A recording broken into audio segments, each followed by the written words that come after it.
15 में लिखा है कुर्की नहीं होगी, उसके अगले सेक्शन में लिखा है कि अगर एसडीएम उसके खिलाफ, किसान के खिलाफ फैसला दे दे, that amount can be recovered under land revenue act. Land revenue act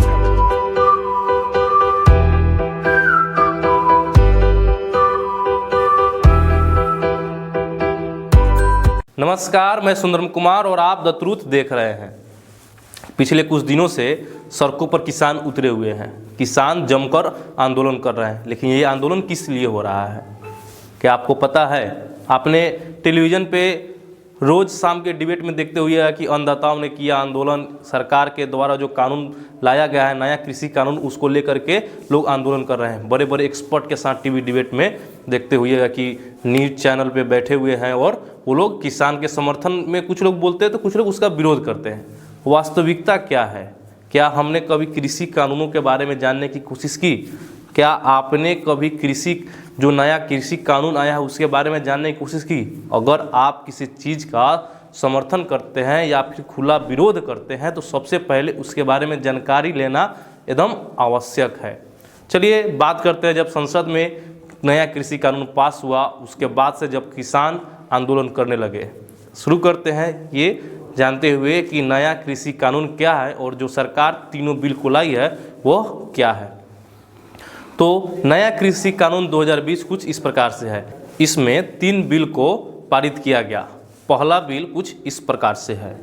केंद्र सरकार ने इस बिल में किसानों को अपनी फसल देश में कहीं भी बेचने के लिए आज़ाद किया है। साथ ही एक राज्य से दूसरे राज्य के बीच कारोबार बढ़ाने की भी बात की गई है। इसके अलावा मार्केटिंग तथा ट्रांसपोर्टेशन के खर्चों पर भी कैसे कम किया जाए उस पर भी खुलकर चर्चा किया गया। पहला बिल में यह था और अब बात करते हैं हम दूसरे बिल की। जो सरकार के द्वारा दूसरा बिल पास किया गया है उस बिल में क्या क्या नियम है। तो दूसरा बिल कुछ इस प्रकार से है। इस बिल में सरकार ने कृषि करारों पर राष्ट्रीय फ्रेमवर्क का प्रोविज़न किया गया है। यह बिल कृषि पैदावारों की बिक्री, फार्म सर्विसेज, कृषि बिजनेस, थोक विक्रेताओं, बड़े खुदरे विक्रेताओं और एक्सपोर्ट्स के साथ साथ किसानों के जुड़ने के लिए मजबूत करता है। कॉन्ट्रैक्टेड किसानों को क्वालिटी वाले बीज की सप्लाई करना, तकनीकी मदद और फसल की निगरानी, कर्ज की सहूलियत और फसल बीमा की सहूलत मुहैया कराई गई है। ये था दूसरा बिल जिसमें सरकार ने किसानों को काफ़ी सारी फैसिलिटीज़ को दी हुई है। अब विरोध हालांकि तीनों बिल का हो रहा है। सबसे पहले हम चर्चा करते हैं तीसरा बिल आखिर क्या है। जो सरकार के द्वारा तीसरा बिल को लाया गया है वह क्या है। तो तीसरा बिल कुछ इस प्रकार से है।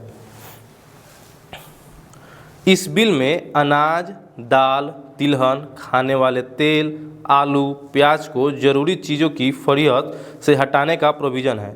माना जा रहा है कि बिल में प्रोविज़न से किसानों को सही कीमत मिल सकेगी और बाज़ार में इसका मुकाबला भी बढ़ेगा।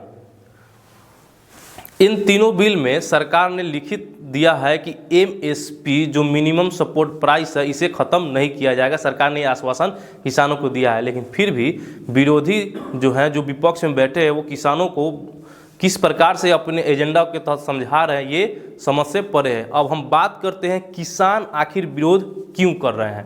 तो किसान का क्या क्या मांगे हैं इस पर भी हम एक बार बात कर लेते हैं। तो किसान जो विरोध कर रहे हैं वो कुछ उनकी मांगे इस प्रकार से है। इन बिलों को लेकर किसान और ओपोजिशन पार्टियों का कहना है कि मंडी व्यवस्था खत्म कर किसानों को एमएसपी यानी कि मिनिमम सपोर्ट प्राइस से ख़त्म करना चाहती है।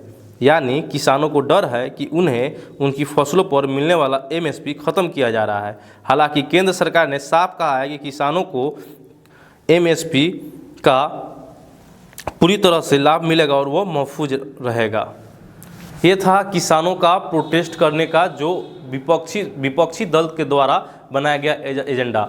और पिछले 25 से 27 दिनों से अगर देखा जाए तो इतने ठंड में भी किसान सड़कों पर उतरे हुए हैं, जिसका विरोध काफ़ी लोग कर रहे हैं और समर्थन भी काफ़ी लोग अपना दे रहे हैं। हालांकि उन्हें पता हो या ना हो कि किसान किस लिए विरोध कर रहे हैं, लेकिन सपोर्टर बन करके उभरे हुए हैं।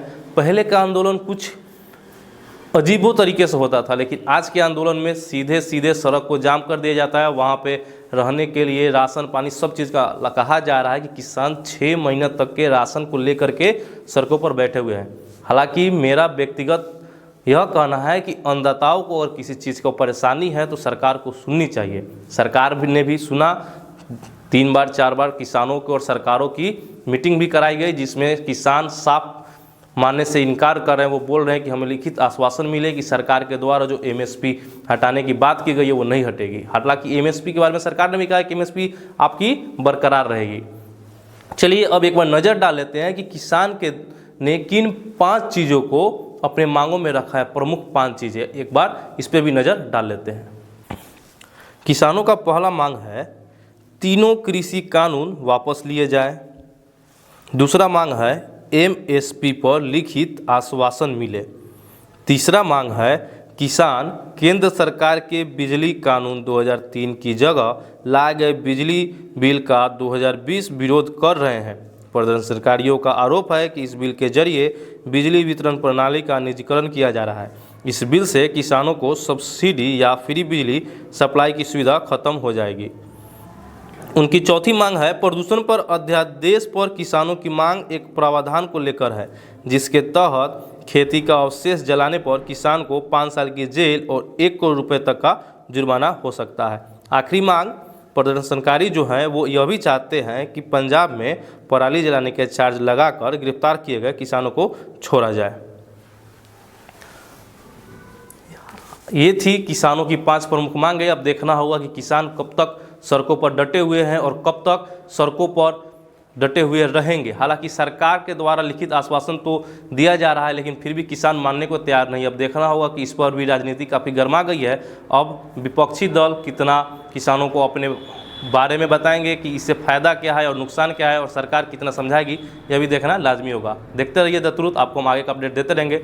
धन्यवाद। मैं सुंदर कुमार और कैमरे के पीछे हमारे साथी संजय पंडित।